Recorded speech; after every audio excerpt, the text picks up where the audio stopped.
Thank you so much for that wonderful introduction. I'm incredibly grateful to my colleagues Jill Greenwood and Marlise Brown for making today's event possible. So I'm a historian of modern Russia, Europe, and Eurasia, and my scholarship in particular focuses on the revolutionary or radical past, right? Indeed, the last time I came to the Allen, it was back in 2022 when the artist Akbut Ogut constructed an insurgent barricade over there in the Allen itself, right? So with this in mind, though, can I just say and start off by remarking that at first, there seems to be little that is radical about the wonderful exhibit that we have here at the Allen this fall. These three Parisian cityscapes by young Claude Monet don't really speak to us as revolutionary objects, no? I mean, I don't know about all of you, but when I was growing up, Monet was one of like three artists, let's say maybe Van Gogh and Picasso too, from the modern European canon, that everyone just kind of knew about, right? Monet, the founder of this Impressionist style, Monet, who later in life took his easel outdoors and painted these dreamy pictures oh yeah, here's the exhibit for today. Monet, who took his easel outdoors and painted these dreamy, kind of placid, tranquil pictures of water lilies, right?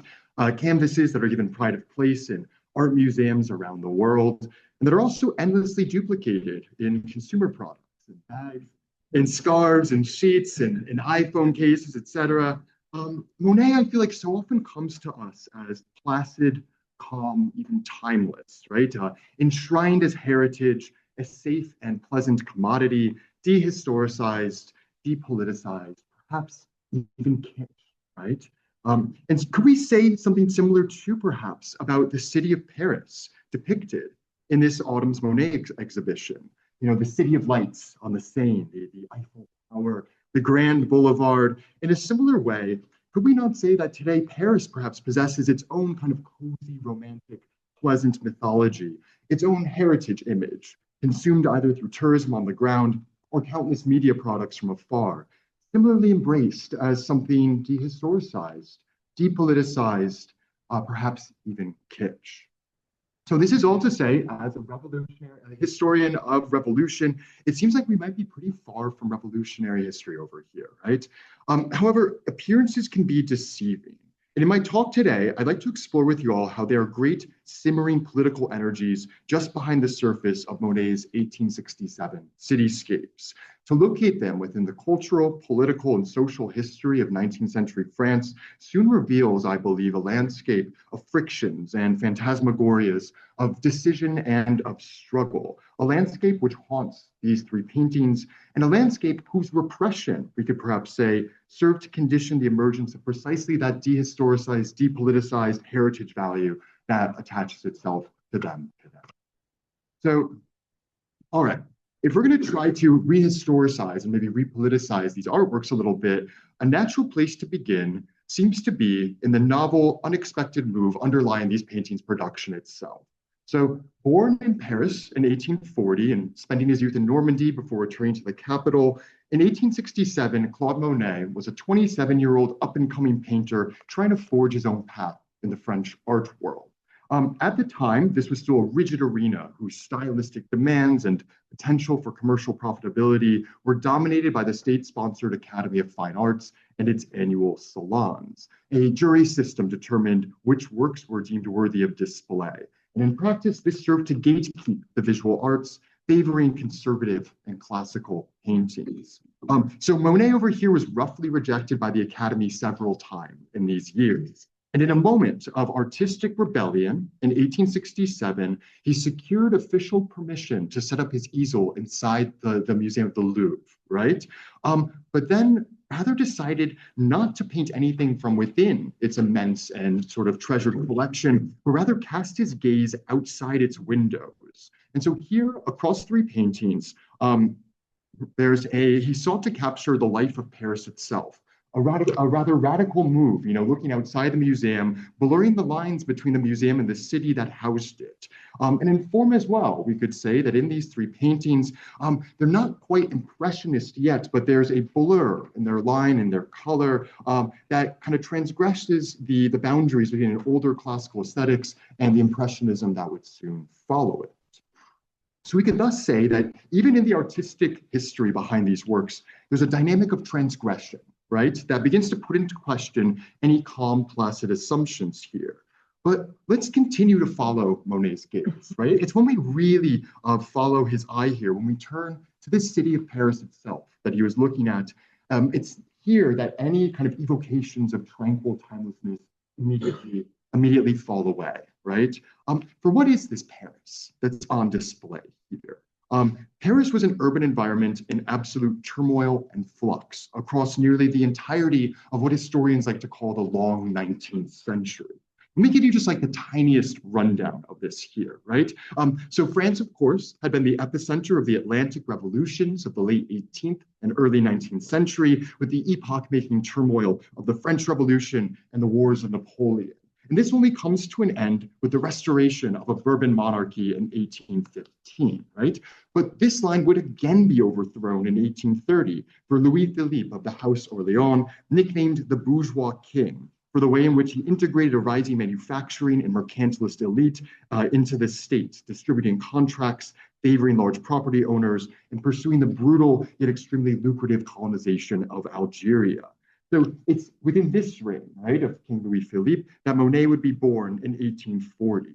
However, amidst a rising economic and social tensions, in February of 1848, this king too would be overthrown, toppled by a coalition of the middle classes and the impoverished urban working class, with a second French Republic soon declared. However, the class alliance behind this new state would quickly fall apart, with the moderate bourgeois Republicans reneging on promised social reforms, allying themselves to conservative elites, and calling the military into Paris in June of that year to crush their one-time allies in the poor urban districts, with several thousand poor Parisians killed by rifles and artillery. Haunted by this original sin, the French Second Republic proved incapable of effective governance, swinging from crisis to crisis until the nephew of Napoleon actually arrived on the scene. Hailed as a conservative upholder of law and order, symbol of France's historic greatness, and protector of bourgeois property and profits, after being elected president, the nephew of Napoleon quickly led a coup against his own government, declaring himself emperor for life in 1852. So this is 15 years later, 1867, Napoleon, Emperor Napoleon III here is still head of the French state, ruling what is known as the Second Empire. And so please excuse me for this kind of rapid survey here, but this is all to say that beneath any placid picture of Paris lies a political history of turmoil and rupture and strife. At the age of 27, the young Claude Monet had already lived through a monarchy, two revolutions, a republic, a coup, and now an empire, right? But this is really central here. We should understand these events not just as episodes kind of lined up on an abstract political timeline, right? Rather, each of these conflicts here was embedded in space, embedded and interwoven into the urban fabric of the city of Paris. So let's talk about this for a second. The mid-century Paris in which Monet was born was a growing metropolis nearly 1 million strong, of great trade wealth, burgeoning industrial manufacturing, and enormous class divisions and wealth inequality. In the 1840s, especially prominent in the city were the crowded, lively, and politically militant working class districts of the center, right? During moments of political and social upheaval, the winding medieval streets that looked a bit like this would erupt with barricades. These improvised grassroots fortifications of the rebellious working classes, emplacements for firing lines, barriers that rewired the geography of the city, organic walls that interrupted the flow of goods, information, and soldiers, barriers that fortified the neighborhoods of the poor during moments of revolt. In 1848, in February, it had been working class barricades erected across the city that had overthrown the king and paved the way for the declaration of republic. And in June of 1848, when that same republic turns on the workers that had brought it to power, this struggle was likewise fought in the winding, barricaded districts of the Parisian poor. So this is all to say that Monet's ostensibly calm Paris had twice in recent memory been marked by insurgent urban combat and class struggle, its geography twice scrambled by the grassroots architectures of the militant working class.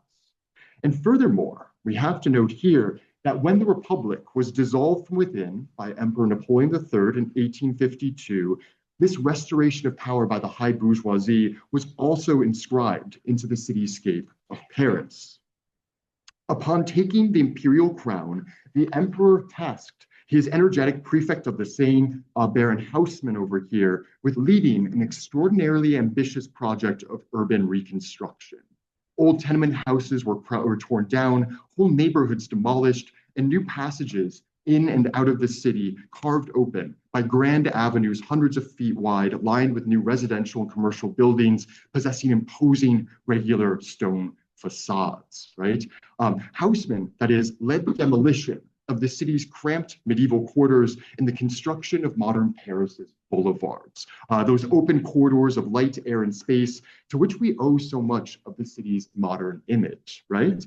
For many, this Haussmannization, as it was called, was a triumph, right? It installed a vast new subterranean architecture with a modern sewage system and gas for streetlights and home heating. It provided ambitious new public transportation hubs and green spaces. It transformed Paris into the spectacular urban showcase of vistas and promenades. However, for others, it was an absolute catastrophe, right? An estimated 350,000 working class inhabitants were displaced from Paris, driven out of the city center through either the physical destruction of their homes and neighborhoods or the exorbitant rise in rents that came along with all the real estate speculation involved with Haussmannization here. Never again would central Paris feature the same density of working class inhabitants with their radical traditions and militant dignity that had featured so prominently across a host of revolutions from 1789 all the way to 1848. And indeed, this depoliticization was achieved not only through this social dislocation, through driving out the poor, but also through physical changes to the city's geometry itself. I mean, look at the boulevard over here, right? It's incredibly difficult to barricade a 100-foot wide boulevard of this type, right? These are now, unlike the medieval streets of the past, these are now incredibly difficult to effectively blockade, much easier to surveil, much easier to use to transport soldiers, right? And indeed, as Baron Haussmann himself described this goal of his urban reconstruction, my plan was the gutting of old Paris, of the neighborhoods of riots and of barricades from one end to the other. Right? So Monet's Paris then of 1867 had been indelibly shaped politically, socially, and in its built environment itself by revolutionary rupture and counter-revolutionary retrenchment through class struggle. And wonderfully, can I just say that our current exhibition at the Allen pairs Monet's canvases with paintings and photographs and drawings capturing this process of Haussmannization. It's a brilliant and necessary perspective cutting against the grain, traditional gallery exhibitions that try to capture this illusion of a calm, placid heritage of French art, right? So it's a really wonderful exhibition that actually brings this into the gallery here at the Allen, cutting against this older grain. And maybe we could say, bringing this onto the picture, cuts against the grain of Monet's paintings themselves, maybe. For turning back now to Monet's cityscapes, we have to stress that this is of a fully Haussmannized Paris, right? Peering southeast from the heights of the Louvre, Monet's gaze prominently touches upon the edges of the old right bank workers' neighborhoods and the old kind of worker districts of the central island of Paris. These had been regions marked by dozens of insurgent barricades during the revolutionary events of the 1830s and 1840s. But since then, these districts had been duly sliced open, rebuilt, drained of the poor, and recoded as sites of bourgeois commerce and leisure by the reactionary urban planning of the Second Empire. However, none of this is visible in Monet's art. What are we to make about this? In the most uncharitable reading, one might say that Monet's cityscapes might be aesthetically complicit in Haussmannization, serving perhaps as the naturalization of bourgeois class rule in paint, a canvas-based apologetics for imperial repression. Despite the precarity of the artistic profession in these years, perhaps Monet's eye is one that implicitly identifies with the petite bourgeois class stratum of his birth. Perhaps one might even argue that Monet's transgressive move here, casting his eye outside the museum into the city of Paris, could only have occurred when Paris had been made safe to do so. As art historian T.J. Clark presents this argument, quote, "It seems that only when the city has been systematically occupied by the bourgeoisie and made quite ruthlessly to represent that class's rule, can it be taken by painters to be an appropriate and purely visual subject for their art." Indeed, we could maybe even say that Monet was able to cast off his purely visual gaze outside the museum onto Paris once Paris's radical edges had been sanded off, once it had been spatially and socially curated to a site of tranquil visual heritage, finance capital, and bourgeois respectability, resembling, in that sense, the interior of the Louvre itself. Once Paris, too, had been made a dead museum, its own fantastical exhibition space. That is, if Monet's Paris here is dehistoricized, depoliticized, rendered as commodity and kitsch, perhaps this is an aesthetic operation reflecting or even sanctifying a process that had been undertaken in the last 2 decades by demolition technologies and military force in the urban landscape itself. So this is one conclusion that one could reach, that we could reach by placing these 3 paintings into their radical social and political context, absolutely. However, when exploring the relationship between cultural workers at the dawn of Impressionism and the urban world of Paris and the Second Empire, perhaps there's a bit more ambiguity or ambivalence here. We shouldn't elide the ways in which the nonconformist artists of the 1850s and 1860s at war with the traditional academy, figures like Claude Monet and his friends and contemporaries such as Gustave Courbet or Edward Manet, could be seen as working not to crown and close the labors of the Second Empire, but rather undertake the more ambivalent practice of expressing this urban landscape in all its transformations and uncertainties. Monet here perhaps gives us a Paris shaped less by imperialist heroism and more by distance or fluidity or even indifference, right? The bourgeois crowds wandering Haussmann's urban spectacle here are rendered as light proto-impressionist wisps. This is a city turned exhibition space rendered a bit more fuzzy, a bit more dreamlike, a bit more unreal than the Second Empire's will to eternity in stone would seem to demand. Indeed, the philosopher Walter Benjamin once drew attention to the ways in which Haussmann's boulevards both kind of gutted, rationalized, and disenchanted the space of Paris, but also served to re-enchant it in a certain fashion. This is the era, of course, of commercial capital's commodity spectacle of the Universal Exhibition and the department store and the grand shopping arcade, where, quote, "The temples of the bourgeoisie's spiritual and secular power found their apotheosis within the framework of these long streets, these Haussmannized boulevards. With the Haussmannization of Paris, the phantasmagoria of the bourgeois century was rendered in stone." So perhaps Monet here is not sanctifying something, but rather capturing something, even if just symptomatically, of the dream world of this new capitalist commercial modernity where all that is solid melts into air, capturing something of the social fragility of this new ruling class, whose grand urban monuments could never quite repress the raw, violent contingency and betrayal that had paved the way to their political ascendance. Perhaps he's capturing something of the transformation of a living social Paris of working class districts and hustle and bustle into what Charles Baudelaire would call that unreal city of an ascendant bourgeoisie. So amidst the contradictory, charged unreality of the Parisian 1860s, we could perhaps say that both of these readings of Monet are true. And like so many crossroads in cultural history, these tensions and frictions expressed in art would not be resolved through the immanent logic of art itself, but rather in the further course of history, of politics, and class struggle. There's a coda that I would like to conclude by exploring with you today. As I've tried to express in my talk, I believe that Monet's 1867 cityscapes are haunted by revolution and counter-revolution, haunting the Paris that is these painting subjects, as well as the question of what it means to capture this Paris in art.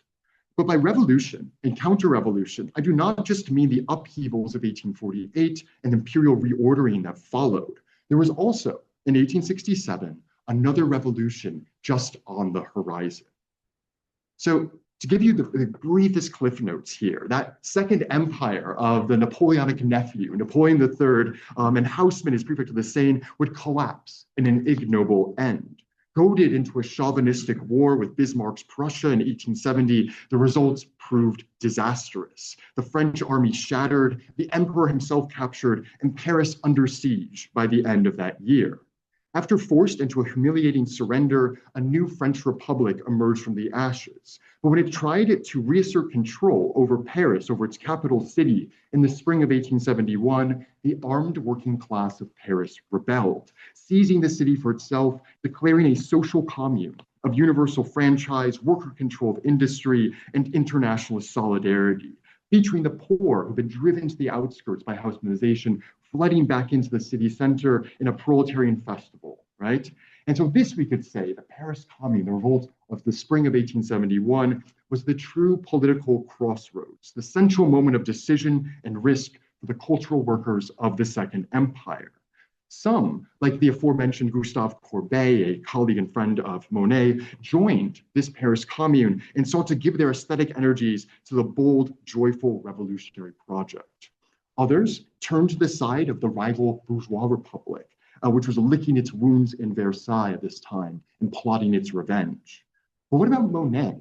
Monet and his family had fled to London at the outbreak of the war, and it was from Old Albion that they watched on, choosing no sides, silent and non-committed, as the Paris Commune leapt into being, and then as the forces of the bourgeois republic laid siege to the great working class people of Paris. Futile attempts by the Parisian Commune at building barricades across those grand Haussmannized boulevard proved futile and could not save the Commune. After a fleeting 72 days in existence, this socialist experiment was brutally crushed by the Third Republic. The Commune ended with military regiments, artillery salvos, and summary executions of working class women, men, and children in the streets. It's estimated that somewhere between 20 and 30,000 poor Parisians are massacred in what is known as Bloody Week, the crushing of the Commune, with tens of thousands more sentenced to death or exile in the months that followed. Indeed, Monet's friend and mentor, the socialist painter Gustave Courbet, who had joined up with the Commune, would narrowly escape execution afterwards. Confined to a cell in the months that followed, Courbet began to envision haunting images of fish, hooked, snared, snagged, eyes rolling and helpless, the allegorized, anthropomorphized agony of the Commune in paint. And Monet, though, once the barricades had been disassembled, once the blood had been washed from the cobblestones, once the bodies of the martyred poor had been discarded into mass graves, Monet returned to Paris. However, the weight of recent events, the saturations of struggle, blood, and history proved too much for this artist. At first opportunity, as his biographer Carla Rockman phrases it, he fled to a large private house in the northern outskirts of the city and fled to the life of a suburban bourgeois. And it's this flight, this retreat, we could say, that was followed ever after by the mature Monet. From here, from this moment of flight, we could say, emerges the derealized, subjectivist play of light and perspective that sparked the Impressionist turn of the later 1870s. From here emerges the immense commercial success and the increasingly commodified art market of the turn of the century that funded his famous home and gardens in Normandy. From here emerges the compulsive production of hundreds and hundreds of canvases of water lilies across the last 30 years of his life. Those marketable triumphs of immense technical skill and hideous social banality, those enthronements of the self-satisfied subjectivity of the bourgeois property owner, those pieces so structurally amenable to being consumed as inoffensive, pleasant commodities as kitsch. Okay, maybe I'm being a little bit harsh on Monet here, right? But I honestly do think that our talk's exploration of the larger social, cultural, and political history of 19th century France makes this a bit warranted, right? If the young Monet's oeuvre captures something of the deeper ambivalences and lines of fracture that jolted and shook beneath the enchanting surface-level polish of the Haussmannized dream world that was Paris in these years, erected by the French bourgeoisie after their post-1848 bloody ascendance, then these later water lilies, the Impressionist canvas, is all surface, all acquiescence and identification, a genre of retreat, we could perhaps say. These paintings, we might say, mark the end state of a path that Monet chose in 1871, his decision not to decide, during the Paris Commune's struggle for the future social horizons of industrial modernity. So in this sense, perhaps we can conclude by remarking that just as the ideology of calm, timeless, dreamy heritage value that attached itself to the cityscape of Paris is no accident, but is rather a dehistoricization and depoliticization that was achieved in history itself, in and through the bourgeoisie's vicious struggle with the Parisian workers and their spectacular remaking of the urban landscape. Just as this dehistoricization and depoliticization itself possesses a class history and a class politics, so too does our reception today of Monet's art as cozy or comfortable, as undangerous, as commercially profitable kitsch. Perhaps this speaks to the path that his artistic career took amidst the fault lines and fractures of his century of struggles. Perhaps there's a lesson here regarding apolitical art. Not only that all art, especially art that claims to be apolitical, holds a politics, of course, but also that we can take care to excavate the storm, stress, and struggle by which apolitical art is only made possible by certain conditions of the political, in Monet's time and our own. And indeed, no matter how many times Monet painted his water lilies in his sort of private retreat, no matter the long decades he set his brush to capturing the world as mere surface, no matter how many tote bags and bedding sets and iPhone screens are sold, the side of bourgeois art that Monet eventually chose can never truly succeed in hiding the suffering life that struggles beneath the surface of the well-curated pond. An art of retreat can never truly escape the exploitation and agony that lies beneath the class rule that apolitical art serves. It would take more water than all the ponds in Normandy to wash that blood away. Thank you.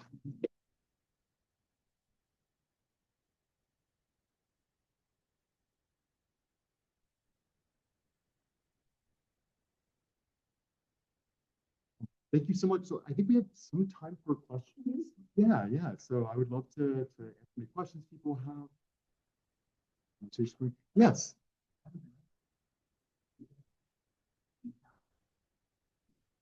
Oh, no. Yeah, that's me actually. I'm PowerPoint. Yeah, yeah. No, a great question. No, because I found myself thinking of this sort of previous routes.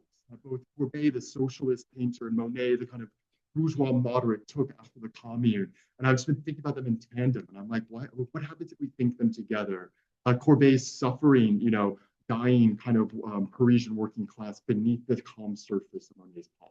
So that's totally me, but I wasn't sure if it would come through in the slides or not. So thank you. Yeah. Yes, please.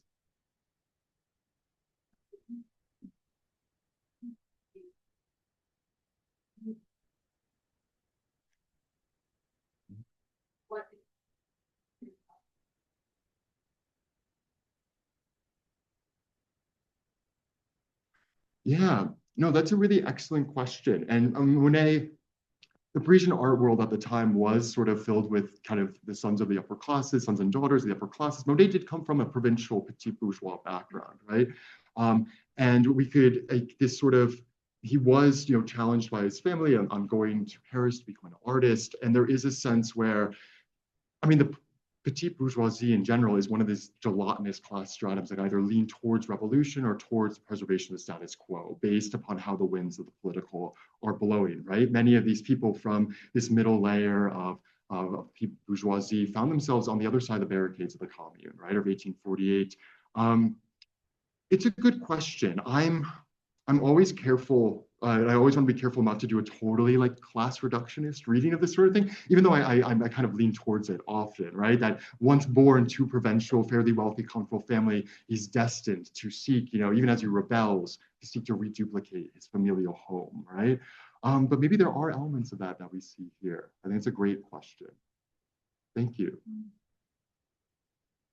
Yeah.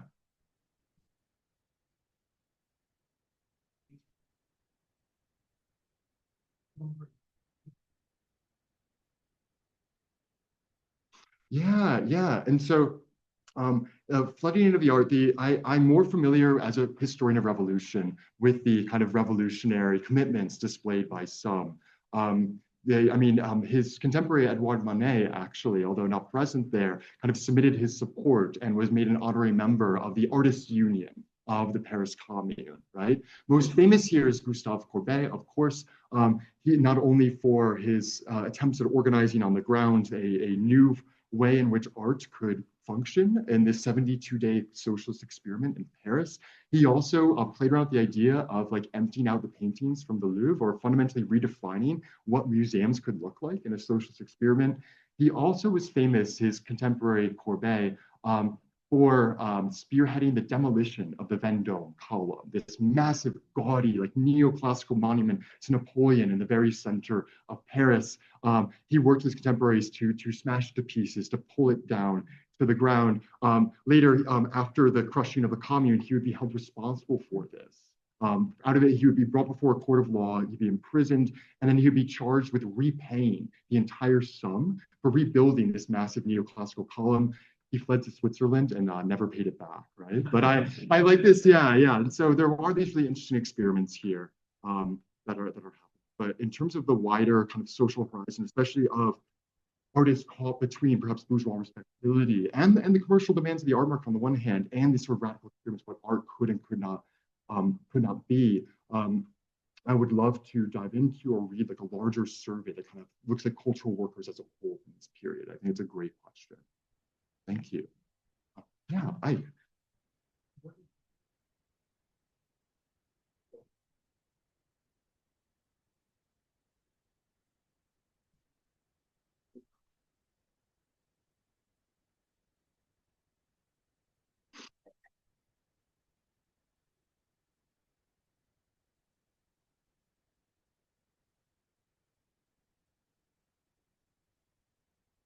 Yeah, no, and that's an excellent question, right? Oh yeah, so Ike over here asked, what do the careers of some of the other artists, right, who were contemporaries of Monet look like after the commune, right? What kind of path did they take? And I think it links up really well with some of the other questions that people have had thus far here.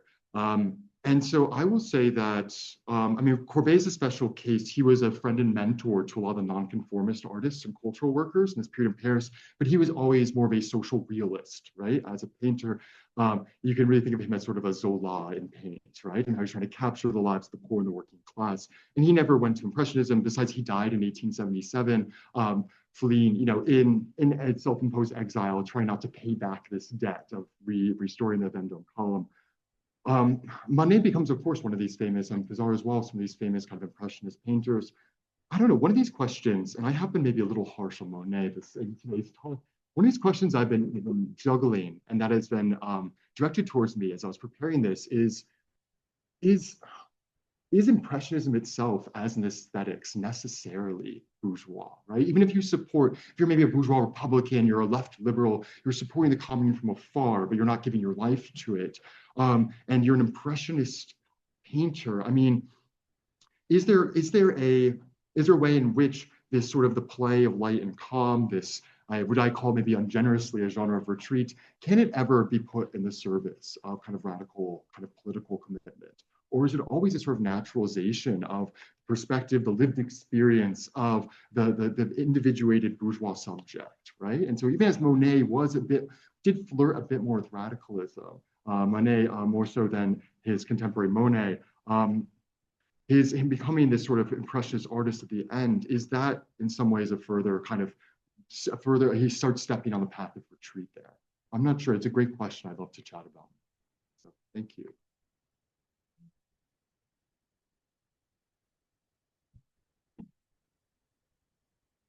Yeah.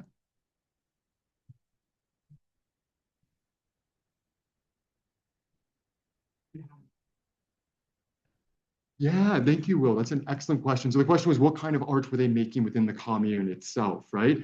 And all sorts of things, right? In the 72-day like socialist experiment, art blossomed. We're looking at poster art across the walls, sort of breaking down of not only like the old salon, like kind of classical gatekeeping, but also the walls of the museum itself, right? Poster art, wall art, newspapers and periodicals, and paint and sort of printed print periodicals flourish at an astounding rate. I've also loved, and this is like a bit tangential perhaps, but as the working class flooded back into the streets of a housmanized Paris from which they had been driven, they wore, we could say maybe a new aesthetics rebellion on their bodies itself. There's been some great works. I recommend Kristen Ross on this and her look at the sort of Paris Commune as a proletarian festival. There's great works on the fashion of the commune, right? People drenched in massive red scars, right? Cutting up clothes, repurposing, looting the clothing stores of the old bourgeois shopkeepers who'd fled Paris, right? To redeck themselves and as sort of these new cadres of a new militant Parisian working class.